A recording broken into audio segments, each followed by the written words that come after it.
So I buy a brand new gym membership. I go every day for a week and then nothing. Why do I always do this? Because you think it's a laziness problem, but it's actually not laziness at all. Wait, really? Because it definitely feels like I am just being lazy. Everyone thinks that. But the real reason you keep quitting is something completely different. And once you see it, you can never unsee it. Welcome back to the Calm Fluency podcast. I am your host, Arbish. And I am Sword. It is great to be here. Today, we are exploring the real reason you keep quitting things and how to finally break that cycle. Also, just a quick reminder for our listeners, if you want to read along with us, we have a free PDF transcript available down in the description. Which is super helpful if you want to review the exact phrases we use. Exactly. In the world of self-improvement, understanding why we quit completely changes our daily habits and mindset. It shifts you from feeling guilty to actually getting things done. So, what exactly are we going to figure out today?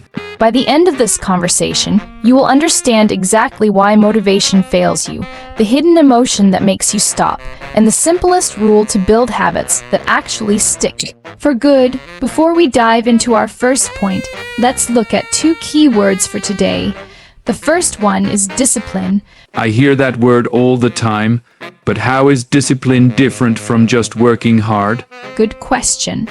Discipline simply means the ability to control your behavior, so you do what you should do, even if you do not feel like doing it. Oh, okay. So it is about acting regardless of your mood. Right. For example, it takes a lot of discipline to study English for 10 minutes every single morning. Got it. You don't wait for the mood to strike. What is the second word? The second word is trigger. Like the trigger on a camera or a tool. Similar, yes.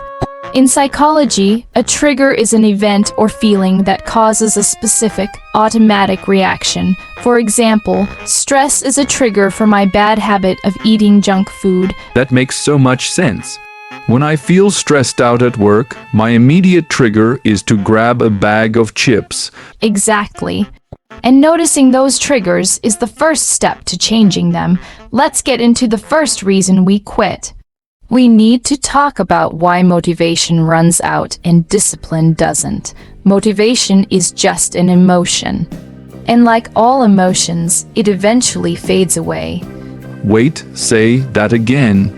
Because I always wait until I feel deeply motivated to start a new project. I will watch a YouTube video and feel super pumped to wake up at 5 a.m. I know the feeling. Think of motivation like a strong cup of coffee.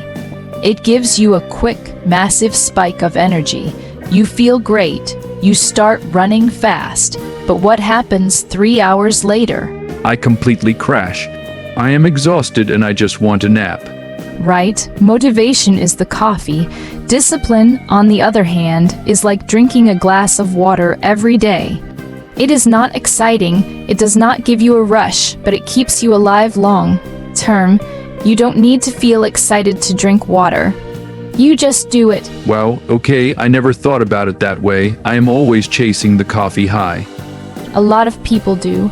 The practical takeaway here is to stop waiting for motivation. Build a schedule instead, and stick to the schedule, not your mood. Now, that brings us to the second point. The emotional trigger behind quitting. When we quit, we blame our laziness, but the real issue is an emotional trigger, usually boredom, frustration, or the fear of looking stupid. Really? I always just thought I lacked willpower. You are saying I quit because of a hidden emotion. Let me ask you this. Think about that gym membership you mentioned earlier. What happened on day 8? Did you just decide to sit on the couch because you were tired? Well, no. Actually, I tried lifting a heavier weight on day 7. I totally failed, and I felt really embarrassed in front of the other people there. Boom, there it is. The emotional trigger wasn't laziness.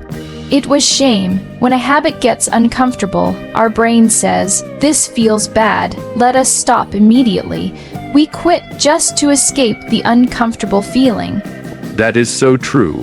I didn't want to feel weak again, so my brain just convinced me to stop going.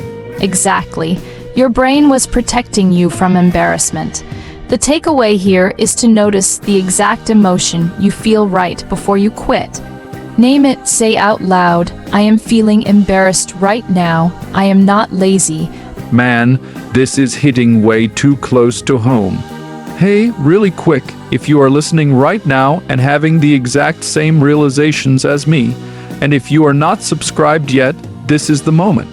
We do this every week, and you don't want to miss these conversations. Thanks, Sod. We love having this community grow.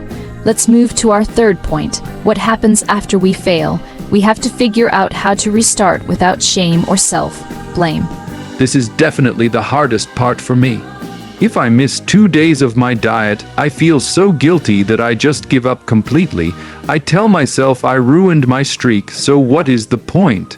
That is the classic perfectionist trap. Imagine you are driving your car down the highway and you accidentally get a flat tire. Do you get out of the car, yell at yourself, and slash the other 3 tires? No, that would be insane. I would just fix it. But that is exactly what we do with our habits. We miss one day, which is the flat tire, and we let our guilt destroy the whole routine. Instead, you just need to change the tire and keep driving. Forgive yourself instantly. Okay, I love that analogy. Just change the tire. Don't ruin the whole car. The practical takeaway here is the never miss twice rule. Missing one day is just a mistake. Missing 2 days is the start of a new bad habit. Just focus entirely on getting back on track the very next day. Finally, let's talk about the easiest way to prevent quitting from the very beginning. It is called the 2-minute rule. 2 minutes.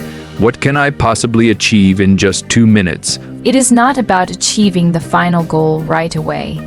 It is about showing up. The rule is to scale down any new habit, so it takes exactly 2 minutes or less to do. So, instead of trying to read a book for an hour, You read one single page.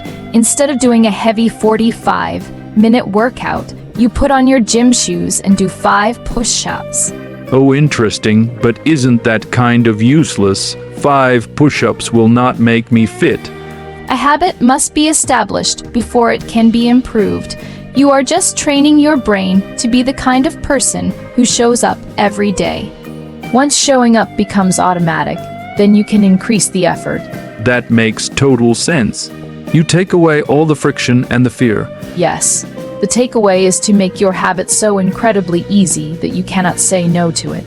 All of this really comes down to one core truth in self-improvement. Small daily choices compound into a completely different life over time. MHM, yeah, I deeply feel that. It is not about making these massive, stressful, overnight changes. It is just reading 1 page or doing 5 push-ups or drinking that water instead of waiting for a magical coffee spike of motivation. It really does add up. All right, so here is your challenge for today. We want you to pick one habit you have been putting off or one that you recently quit. Break it down using the 2-minute rule and do it today, just 2 minutes. And let us know how it felt down in the comments. You can absolutely do this. Remember, you just need to start, even if it feels incredibly small. Thank you all so much for listening today. We really appreciate you spending your time with us. And don't forget to grab that free PDF transcript down in the description to review all the vocabulary and ideas we talked about today. Fluency is not a destination. It is a direction you travel in every day. See you next time, everyone. Goodbye.